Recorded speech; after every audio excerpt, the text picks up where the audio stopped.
Conjuntivite crônica curada, jovem recupera a visão após milagre divino. Uma história de fé, luta e alegria na casa da bênção. Capítulo 1. A dor que ninguém via. O sol da manhã entrava pela janela entreaberta do pequeno quarto de Lucas Pereira, 22 anos, iluminando os olhos inchados e vermelhos que há mais de 3 anos o torturavam. A conjuntivite crônica havia se tornado sua sombra, uma companhia indesejada que o impedia de enxergar com clareza, de trabalhar sem dor, de sorrir sem a sensação de areia raspando suas pálpebras. Os médicos haviam desistido.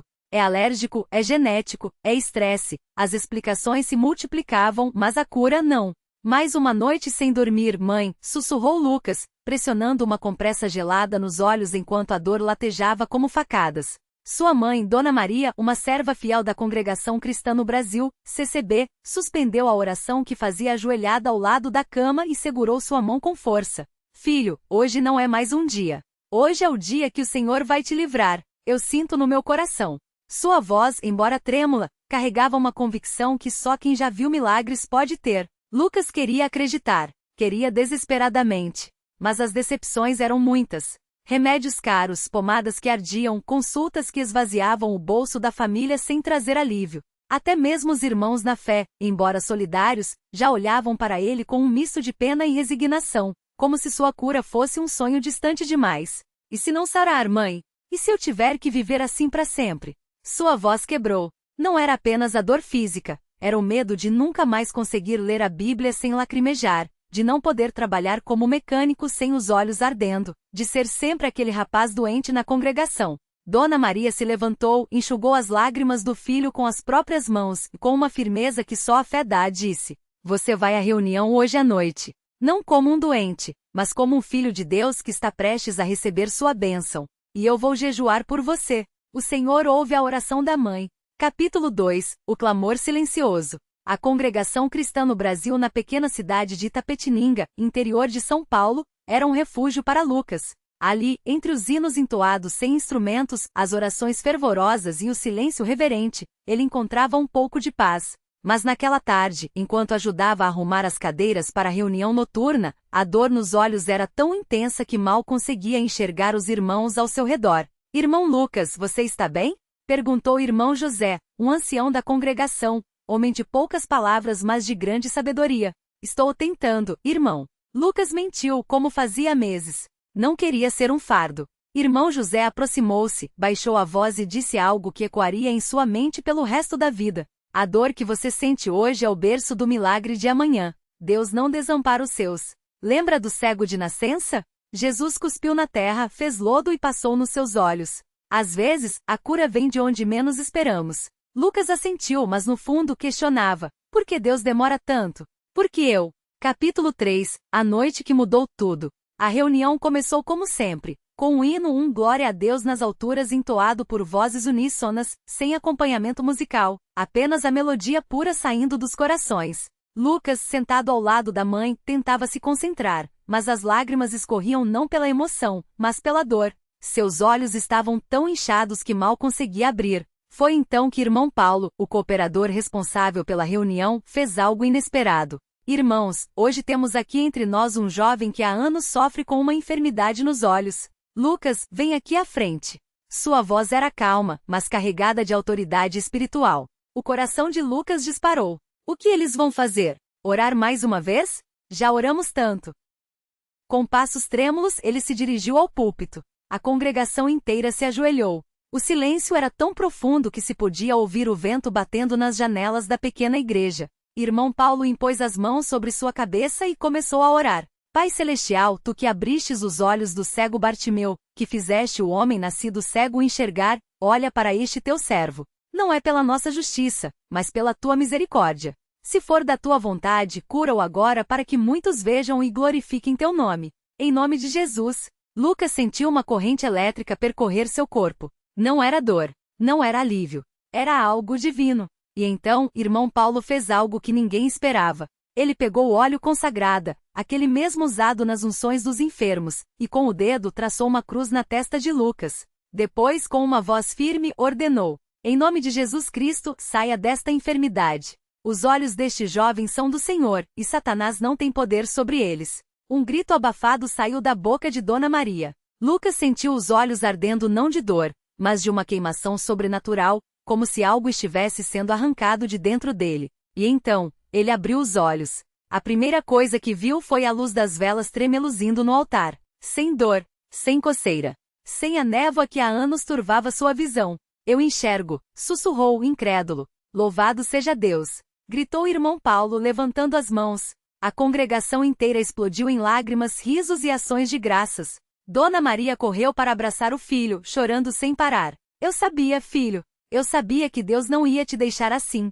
Capítulo 4. O testemunho que abalou a cidade. Nos dias seguintes, a notícia se espalhou como fogo. Lucas, o rapaz da conjuntivite crônica, estava curado. Médicos que o atendiam há anos não acreditavam. Um oftalmologista, após examiná-lo, balançou a cabeça atônito. Isso não tem explicação médica. Sua córnea estava tão inflamada que você deveria estar quase cego. Mas seus olhos estão perfeitos. Lucas sorria. Não precisava de explicações médicas. Ele sabia o que havia acontecido. Na reunião de testemunhos do domingo seguinte, ele subiu ao púlpito com a Bíblia nas mãos, algo que não conseguia fazer há anos sem dor. Com voz firme começou. Irmãos, eu vim aqui hoje não para contar uma história, mas para glorificar a Deus. Por 3 anos, eu sofri. Chorava de dor, não conseguia trabalhar direito, vivia com medo. Mas Deus não se esqueceu de mim. Naquela noite, quando o irmão Paulo orou, eu senti o poder de Deus como nunca tinha sentido antes. Não foi medicina. Não foi sorte.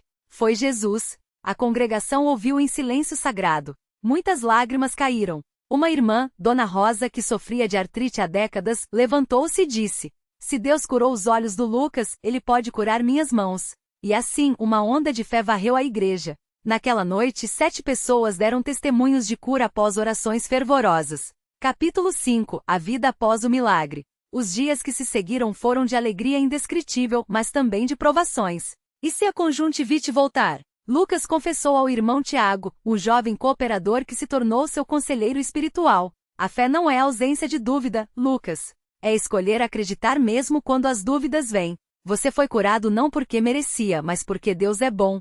Agora sua missão é viver de forma que outros vejam Cristo em você. Irmão Tiago colocou a mão em seu ombro. E lembre-se, a maior prova de um milagre não é só a cura, mas a mudança de vida que vem depois. Lucas entendeu. Ele não queria ser apenas o rapaz que foi curado. Queria ser um servo fiel. O trabalho restaurado. Como mecânico, Lucas sempre teve habilidade, mas a doença o limitava. Agora, com os olhos sadios, ele pôde abrir sua própria oficina, contratar 2 aprendizes da congregação e, o mais importante, testemunhar para seus clientes. O Senhor é muito bom no que faz. Onde aprendeu? Perguntou um cliente, admirado com seu trabalho. Aprendi com meu pai, mas a visão, essa eu recebi de Deus. Lucas sorriu, entregando-lhe um folheto da CCB. O serviço na casa do Senhor. Lucas passou a participar ativamente dos cultos, ajudando na limpeza da igreja, visitando enfermos e até dirigindo hinos, algo que nunca havia feito antes, por vergonha de sua condição. Você tem uma voz bonita, irmão, disse-lhe irmã Clara, uma jovem da congregação que sempre o incentivava. É Deus quem canta através de mim, respondeu, humilde. O chamado para o batismo. 1 mês após sua cura, durante uma reunião de doutrina, Lucas sentiu um ardente desejo de se batizar. Ele já era crente, mas agora queria selar sua entrega total a Cristo. Filho, você tem certeza? Perguntou Dona Maria, emocionada. Mais do que nunca, mãe. Eu quero ser batizado nas águas como Jesus foi. Quero que todos saibam, minha vida não é mais minha. É dele.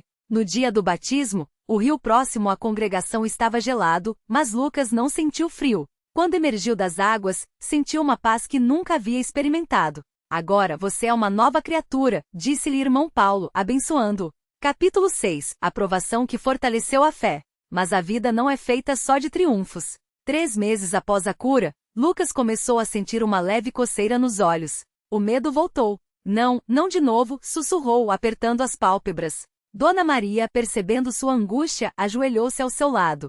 Filho, o inimigo quer te fazer duvidar, mas você não é o mesmo homem de antes. Você é um filho de Deus batizado, cheio do Espírito Santo. Vamos orar. Eles oraram por horas. Lucas clamou, chorou, lembrou-se das promessas de Deus. Senhor, se esta dor é para me aproximar de ti, que seja. Mas se é uma armadilha do inimigo, eu rejeito em nome de Jesus. Na manhã seguinte, a coceira havia desaparecido. E dessa vez, Lucas não teve medo. Ele sabia que fosse qual fosse a batalha, Deus já havia vencido a guerra. Capítulo 7. Um ano depois, a colheita da fé. Um ano se passou. Lucas, agora um cooperador em treinamento, ajudava a dirigir cultos, visitava hospitais e levava a mensagem de esperança a outros enfermos. Em uma reunião de jovens, ele conheceu Larissa, uma moça tímida que sofria de enxaquecas crônicas. Ao ouvir seu testemunho, ela lhe perguntou: "Você acha que Deus pode me curar também?" Lucas sorriu, lembrando-se de si mesmo um ano antes. "Não só pode. Ele quer, mas você precisa crer. Não em mim, não nos homens, mas nele."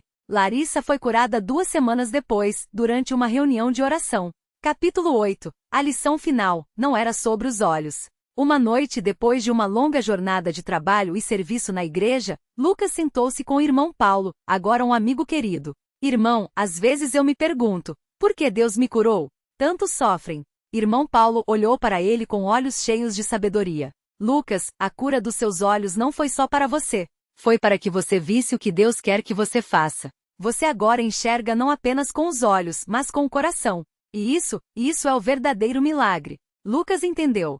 Sua cura não era o fim, era o começo. Epílogo, uma vida de propósito. Hoje, Lucas Pereira é um cooperador dedicado na CCB, casado com Larissa, que também foi curada, e pai de uma menina chamada Sara, porque Deus me fez rir, como ele diz, lembrando da alegria que agora inunda sua vida. Sua oficina prosperou, e ele doa parte de seus lucros para ajudar enfermos que não têm condições de tratamento.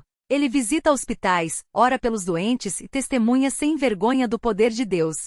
E toda vez que alguém pergunta: "Como você foi curado?", ele responde com os olhos brilhando não apenas de saúde, mas de fé inabalável: "Não fui eu, foi Jesus, e ele pode fazer o mesmo por você." Porque milagres não são apenas para alguns, são para quem crê. Fim. Este relato é baseado em testemunhos reais de irmãos na CCB, onde a fé em Deus opera milagres todos os dias. Jesus Cristo é o mesmo ontem, hoje e eternamente. Hebreus 13:8.